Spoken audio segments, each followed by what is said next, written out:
Hey everyone, welcome to another tutorial of Friends of Motion. My name is Elizabeth Steinberg and I am a motion graphics art director for film and television. Today I'm going to show you how to create this painterly texture effect using a surprisingly easy filter in Substance Painter to create Redshift materials for Cinema 4D. Back in the day, like last year, getting this kind of effect meant painstakingly painting normal maps by hand. But now it's just a click of a button. Full disclosure, I don't know everything about Substance. I've only spent about a week in it so far, but I do know all the buttons that will unlock the technique and I'll show you step by step. We're going to cover two methods. The first is the quick and easy. We'll use the Stylized filter from Substance, export it as an sbsar, and drop it straight into Redshift. No one at a time node replacing. It's really so easy. You just drag it into your shader panel and it works like magic. The second method will be more like a fake frame-by-frame texture animation by saving out an animated sequence to mimic the look of a human artist painting each frame by hand. To start off with, I built a scene in Cinema. You probably know this by now if you've seen any of my other videos, but there is a whole bunch of capsules, as I call it, in the content browser, and you can find, anything you can dream of to make a little still life for yourself. So in this scene, I've used this table, this dining table. There's actually quite a lot of fruit and stuff, so you can make your own little Renaissance still life. There's lots of kitchen appliances. Basically, just build yourself a scene like this. When you bring in the images, you will see that a lot of them has subdivisions on, or, it might still have sweeps and stuff. So make sure that you make it all editable. The lemons were actually in a subdivision null. So just press the letter C and you'll make it all editable. And then make sure they all have UVs. So by UVs, you can just check here. You click on this UV icon and then go to UV edit view and make sure that they all nicely unwrapped UVs. Usually with these capsules from Maxon, they're actually pretty well done, but sometimes there might be ones that are not so perfect. So just make sure they nicely unwrapped UVs, or maybe you've modeled your own and you know how to unwrap your own UVs. So that's very important. So next we're going to save it out as a FBX. So we're going to export, check FBX export. Now let's open Substance Painter. When you open it, I'm hoping that this is what you see. I actually prefer this viewport here that you can change, reset UI. I like this viewport because I like to see all these icons here. I think there's another view that I've seen where there's the word filter is on the left. But just to give you a lowdown of this software for those who are like me, brand new, and you don't know the software at all, just pretend this is Photoshop. This is kind of how I see it. I see it as Photoshop. So you have your main viewport in the middle, and then on the left is kind of all the things you're going to need, like materials, like they have smart materials, they have brushes. And then your right is where your layers are going to be. And let's import that FBX so that I can show you what's going on. All right, so you're going to open new. Just keep with the defaults here. You can upscale if you want your document resolution. But since you can do this later on, I would just stay with very small so we can quickly audition looks without straining your computer too much. So stay at the 1K size.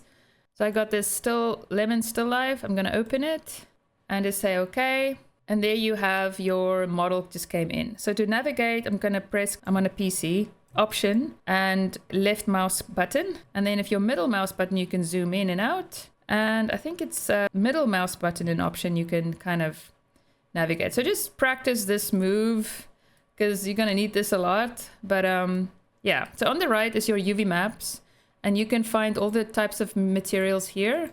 Right now we have nothing in there and you can see it's like just empty, and it's because we need to bake the textures first. So let's go back to the material.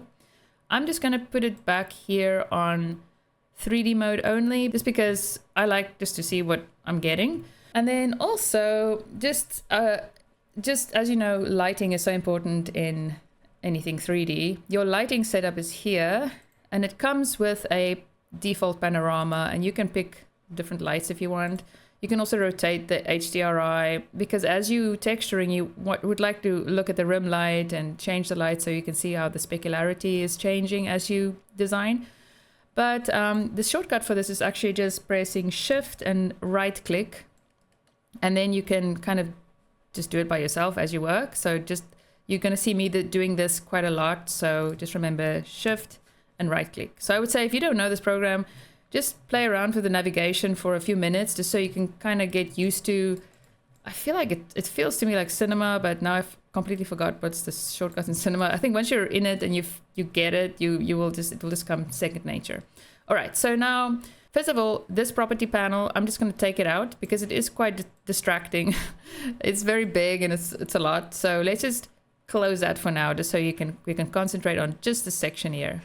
These 9 texture sets is basically exactly what I had in Cinema. So if I look at my Cinema textures, here are them. They are named exactly like the ones in Substance. So I would also suggest keep your names very short, because in the beginning I'd made them very long accidentally and it was just a pain in the butt. So just make it nice and short.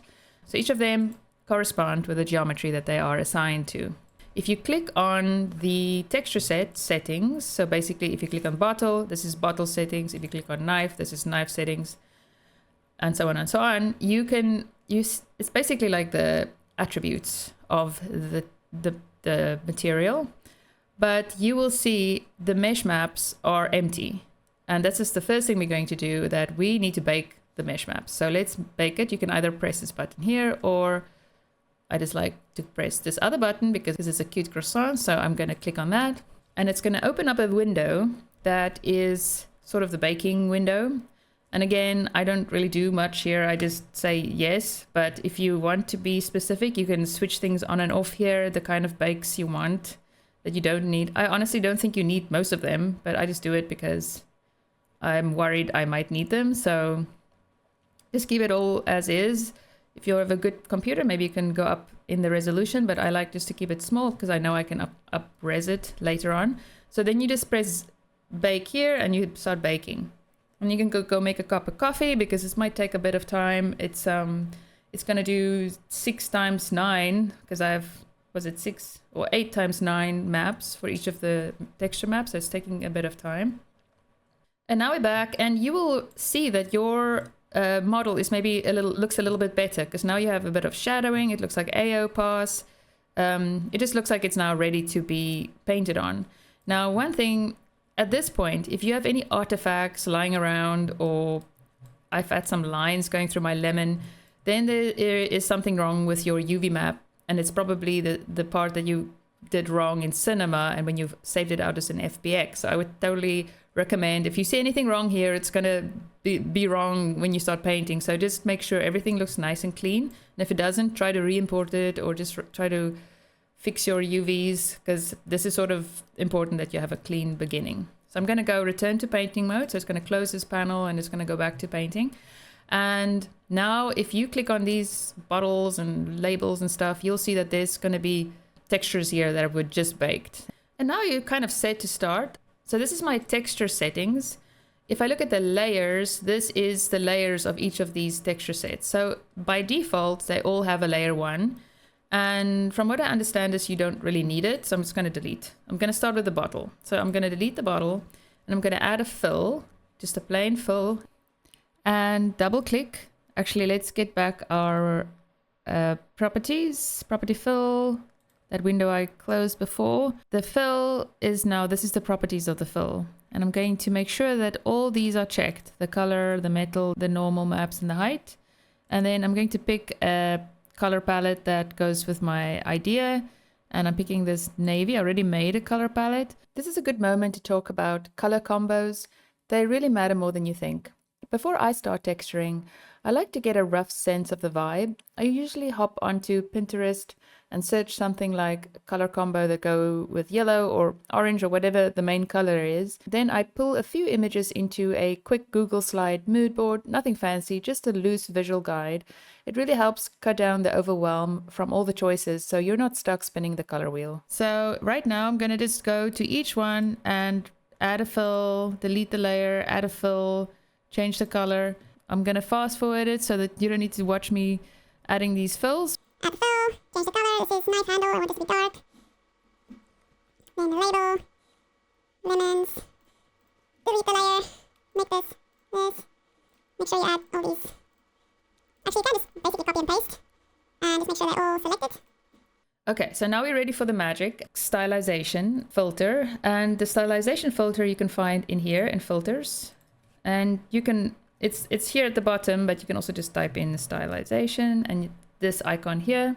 And I'm going to drop it onto the wine bottle for now because wine bottle is at the top. What you'll see is when you create the stylization, now the properties are stylization specific. And you will see there is 5 things you can influence: the color of the metal, roughness, normal height, and you can unselect them if you don't want them, but I would highly recommend you do check them because this filter is specifically for painting on normal maps, and you need the heights and you need the metal. It's really, you need everything. So I would just keep them all on. And just to show you what's happening actually is, let's just quickly do a preset, and I'm going to pick this really crazy one called Colorful Strokes. So just so you can see what's going on. So basically it literally just add the effect on this bottle. Like if I pick neon, it's adding neon. But now obviously I wanted to feel like one painter has done the whole scene. So I want to first just audition what this preset looks like on the whole scene. So how I'm doing it is, let's just call this global style, because I want this whole color that's on the bottle right now, I want it on all the objects in the scene. So I'm going to right click and then click on instantiate across texture sets. When I do that, you can pick which ones you want, and I want it on everything. So I'm going to say okay. And now voila, it's on top of everything, which is great to start off with. Obviously we're going to tweak, but the whole idea is that you can easily, it's literally like broad stroke designs where you just want to see what the effect does to a scene, and then once you love it, then you can go and tweak little things and make it feel more like a real artist hand paint each single thing. If you look in the texture set list, now you'll see this instance that's on top of each of them, and each of them you can still switch it on and off too. So we're going to start layering, but the idea is that we're first going to dial in the look, and then we're going to refine the look. All right, so now let's go through each of them just so you can quickly see the power of this tool. So this is the white one, which I feel like is a great base if you are really good with Substance Painter and you just want to start with a literal clean blank canvas. We have Painterly, which is basically taking the color you already have and just make it slightly more painterly. Hand painted. I feel this is more, it feels more gestural, like I can see the brushes. Contrasted is actually one of my favorites. It feels like a real impressionistic painter because of the bigger strokes. Then we have Washed Out, which is, I think it could be really cool if you have like a vintage sepia look, maybe title sequence of a Wild West or something. So Colorize. Then Neon is very arcane to me, like very cyberpunk. Colorful Strokes is again that one. I feel like I've seen this so many times, but this one can be very powerful if you know how to tweak the color so they don't look like this. Then we have Vibrant Green, which is more like a vibrant orange, I guess. Cell Shading is actually very powerful because you can see in cell shading, it has this outline already for you. So maybe you can combine some of them. I think it finds the edges of a model. So maybe that's why it's a little harsh, these lines, but I think you can make it thinner. There's ways to tweak. So it's definitely, I think it has a lot of potential. Then you have outlines that I think you need to tweak a little more because let me see if I can just do it now. I haven't played with this one that much, so I might need to. But it's basically, if you work with the cavities and the spread, it's something here to do with this. I just don't know how you make it smaller and thinner. But I can see that this is very powerful. I just don't know. I haven't worked a lot with it because I was really just trying to get the easiest way out. Because I do think the edges we can do in Toon Shader in Cinema, so I wasn't too worried about creating it here. So I'll skip that for now.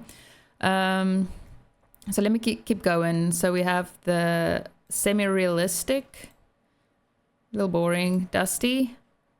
I kind of like dusty in a way. I think I love the desaturated bit of it. I think it has potential if you layer it with something else. Vibrance is very funky, complementary color. So I think this could be very interesting, maybe combined with something else. Then we have flat shaded. This is a very gestural brush, so I feel like it's maybe a little too much, but also again on top of each something else. The detail is definitely way more reduced and stylized. So this one is quite interesting. It's the burnt sunny lighting. And then the other one is shiny lighting. Actually not shiny lighting, burnt lighting. But I really like this one. Then we have skin. What's that one? That is skin lit, which does look like skin color. Then metal. This one, I think there's a lot of potential in this one. And metal brush. And what's the other ones? Gemstone. And then the last one is wood. I'm just going through that so that you don't have to go through that. So you just, just to give you an idea, the lay of the land. So what I've picked was this contrasted one, just because I think it's really nice and it feels gestural. But I want to show you now. So now we know, okay, say for example, I love this one, I'm gonna go for it. But obviously I don't want to just take something out of the box. We want to tweak. So the tweaking is gonna be try to make custom styles on top just to see what it could look like. So say, for example, I want to tweak the plate. I'm going to go to the plate because remember now we have one style on this plate and it's this global style. But you can just add styles on top of each other and it kind of blends from what I understand. Once you can also change the opacity and, all the good stuff we know, overlay, screen, linear burn, all that. I'm going to change this to contrasted just so I have a little bit more, and then let's just play a little bit around with the brushes because I want to show you these. There's so many sliders that you have to play with, and so I can't really go over everything. I feel like there is enough tutorials out there to show you, but just like the broad strokes, main things that I use. So for example, you're now on brush strokes, so you can finesse the brush strokes by saying how many brush strokes and how long they are, and the X and the Y, and it's really powerful. But sometimes it's also hard to know what are you changing because it's so layered and it's so hard to see which part. So I love these little helpers here at the bottom. So if you select this little helper, you can, for example, I want to see what the brush strokes are doing. So now it's just like a black and white representation of the mask of the brush stroke. So let me show you. So if I say stroke amount, this is kind of make it very clear what a stroke amount is. Stroke scale, for example. Now you can clearly see what kind of scale it is that I love. And then also, for example, I like this. Like I think the go-to is the stripy one. And I quite like the smudges, for example. Or you want to know what the clouds look like or the splatters. So it's just nice to see what it looks like without all the other stuff around it. So it's almost like isolating the mask. All right, so I'm gonna say the strokes, let's add a bit. Then the magic of this is actually the normal map painting and how much the normal map influence the matte. So the normal matte looks like this. And this is in the past, as I mentioned, is what we had to hand paint. The fact that we now have a software that can just do it out of the box is just amazing. So you can actually where is that button? Here we go. In brushstrokes and effects, you can put this into true, the normal, custom normal, make that true instead of false. And now you can actually tweak how much the normal influence the geometry. And, it can go actually too crazy because I have an example here where my lemons start looking like clay balls. But it's pretty cool because nothing has changed on geometry. It's really just a normal map that makes these imperfections feel like someone actually used fingerprints or brush strokes to change the geometry of the shape. So play around with these variations. It's pretty cool. Let me just put it back in material so we can see the shading. And also let's just rotate by right click and shift just to see how the light will react with all the normal maps. Pretty good. So let me show you how to export it to Cinema the easy way. So the first time I did this, I did it all manually. So I'm going to show you how to do it not so manual. You're going to go up here at File, export textures, and then you are going to find the place you're going to export it to.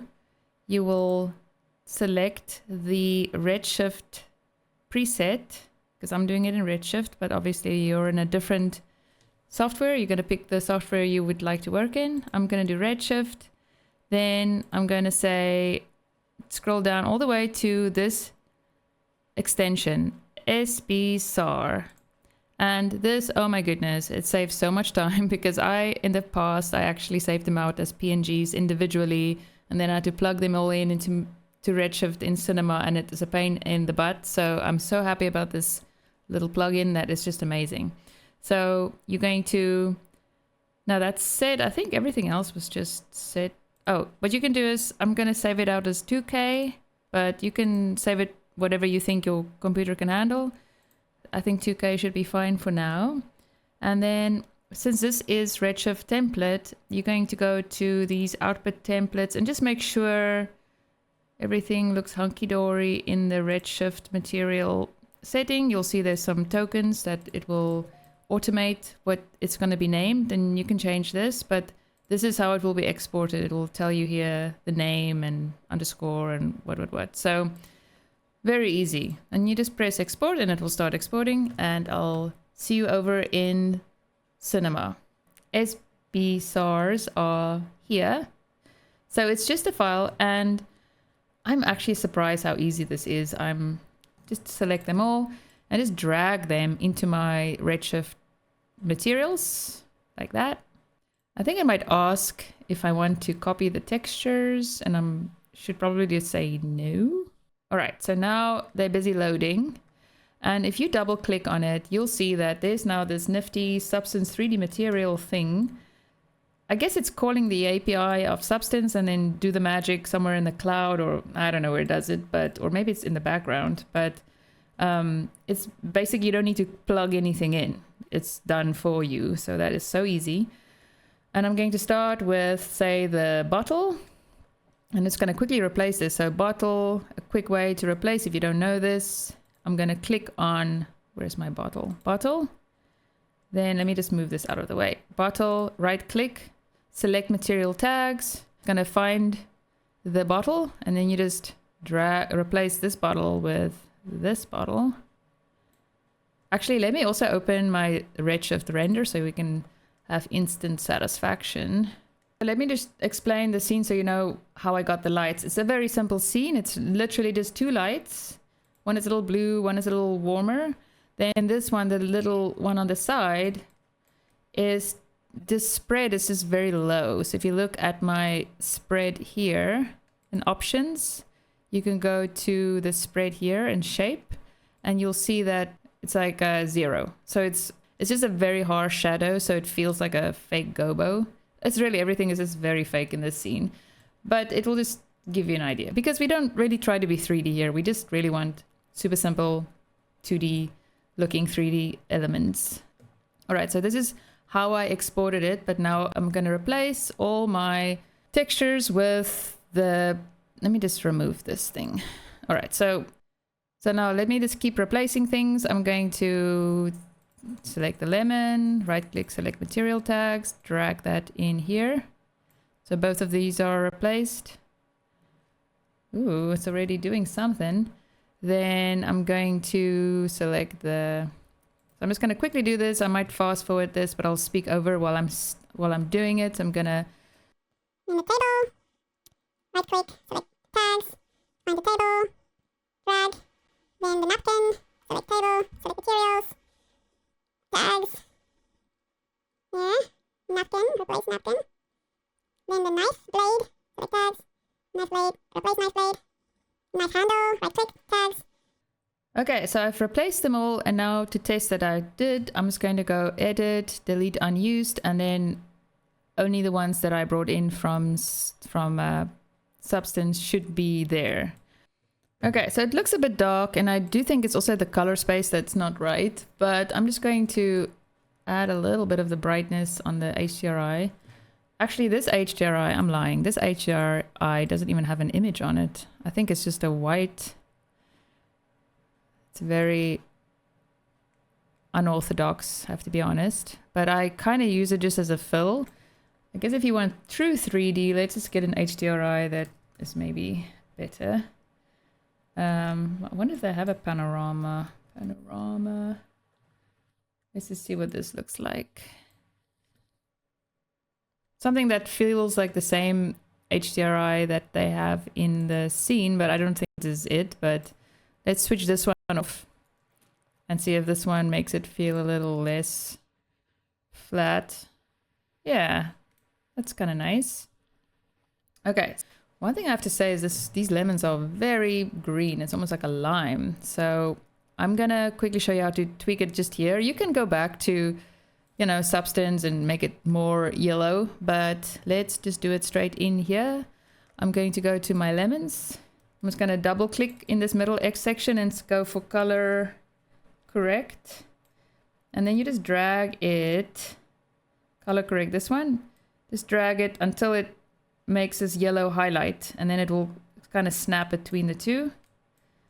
And let's just change it to more, change the hue shift. Yeah, so that is, I feel like that's a better yellow. You can obviously also change this in After Effects, but this is what we're gonna do. So now to render it out, I'm gonna render out at 12 frames a second because, and to do that, also change your project setting by pressing Ctrl D, and then you'll see your project setting attributes here, and just make sure your project is set as 12. And the reason for this is, if something was painted frame by frame, they would not paint it at 30 frames a second or even 24. The olden days, they did it at 12 or 8 or 6. So I would say just do 12. 12 worked pretty well for me, and it makes a huge difference in creating that kind of handmade effect. For this specific look, I really wanted to create something that feels like it's made by a human and not a robot. So this is the render, and as you can see, it still looks kind of 3D. It just looks like a really nice tactile texture stuck on the geometry. Also, what I did in After Effects is I added a adjustment layer of a turbulence displacement that just kind of breaks up the edges a little bit to give it that extra analog feel. All right, so the next method, we are going to do this, I call it the fake frame by frame technique. And it's really to create that illusion of an artist painting each frame by hand. To do that, we are gonna go back to Substance. So here we are in Substance, and what I did is just taking our lemon scene and turning it into a tangerine scene. And you know, it's a bit of a cheat, but all I did was just changing the fill layer of each one into a different color. We have this global stylization filter, and it is across the whole scene. So if we change the random seed in the properties filter, you will see that the brush stroke is going to change each time. So the technique is very simple. You are going to change the random seed 12 times and save out 12 textures so that we can have a sequence of 12 frames. So I know it sounds a little complicated because, you know, nothing says artist like making a perfectly simple pipeline into something super complicated, but it is not that complicated. It just takes a bit of time. So what you're going to do is you are going to say export textures. And instead of doing the, remember before we did the sbsar, now we're just going to do kind of the old school way of just saving our JPEGs. Now, the one thing I will say is to save you a lot of time, because I first did it super manually, but I will show you how to make it very easy or easier, is to click on the Redshift output template, because this is how it's going to put the textures out with a naming convention. And then at the end of these tokens, the naming tokens, just put _000. And then you're going to highlight and copy. Going to paste them all. Then this is going to be your first frame of your sequence. So you'll see that the way it's going to, if you look at the list of exports, you'll see the naming of this. So you're going to do this, you're going to export, then you're going to close, then you're going to go back to your scene, you're going to change the random seed, you're going to find a nice random look, you're going to go File, Export Textures, keep everything the same, go to Output Templates, click on Redshift, change this now to 001.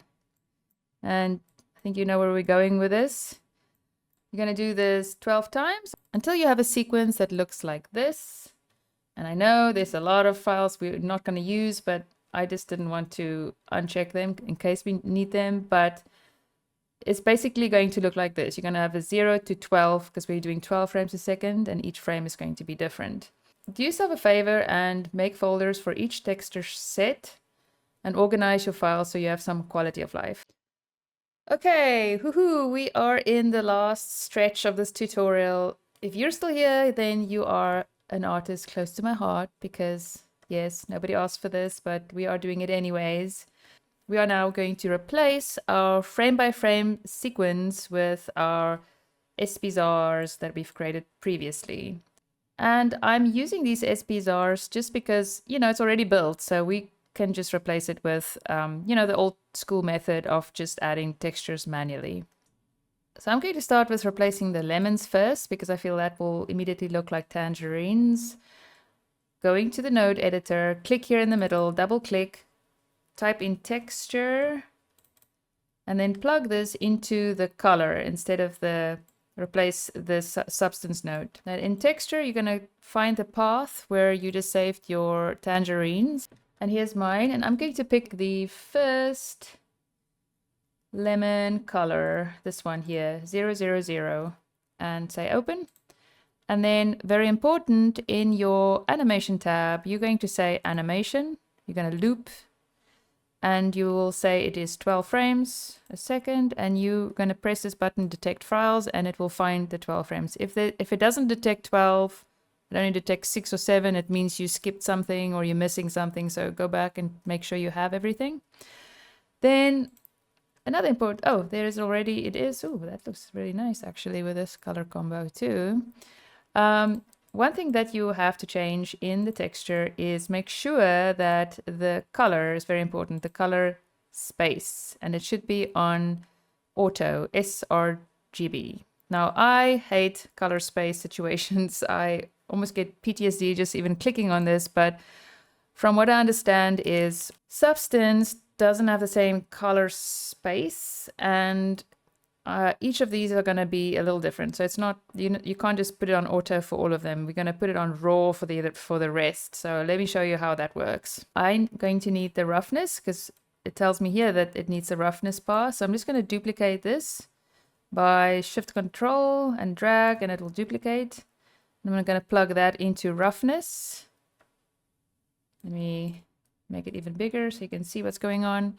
And then in texture, I'm going to replace this texture now with my roughness texture. The animation settings should still be there. Yes, it is. Just make sure that you have all 12 frames.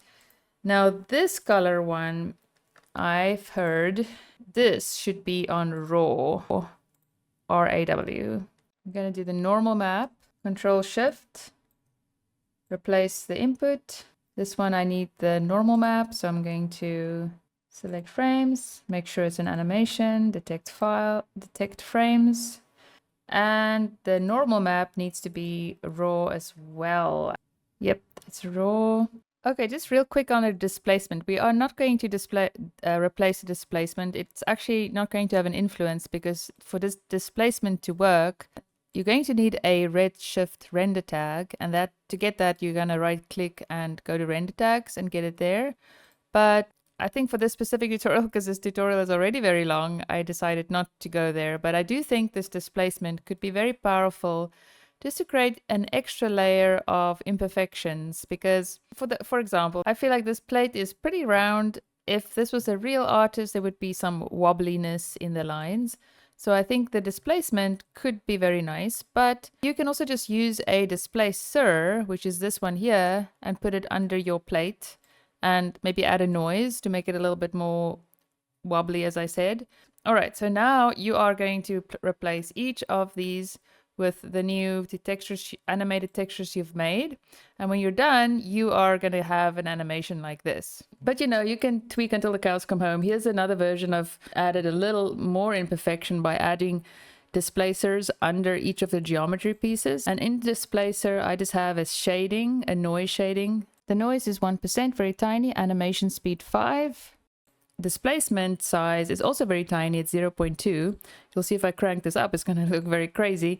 So it's super tiny, and that just creates this little bit of imperfections as we animate. So a little bit of wobbliness that gives you that illusion of a frame by frame animation. And then in After Effects, I added even more layers. For example, I added an adjustment layer with a turbulent displacement, super tiny again, just like 2.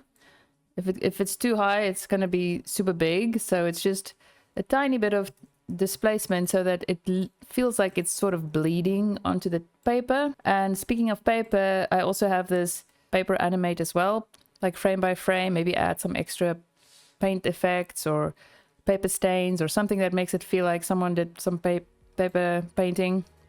And for me, this is just to give you some ideas, sort of the recipe, and now you can start making your own little magical concoction of design. If you've done something cool with this technique, please tag me on Instagram. I love seeing what people are doing. And yeah, until next time.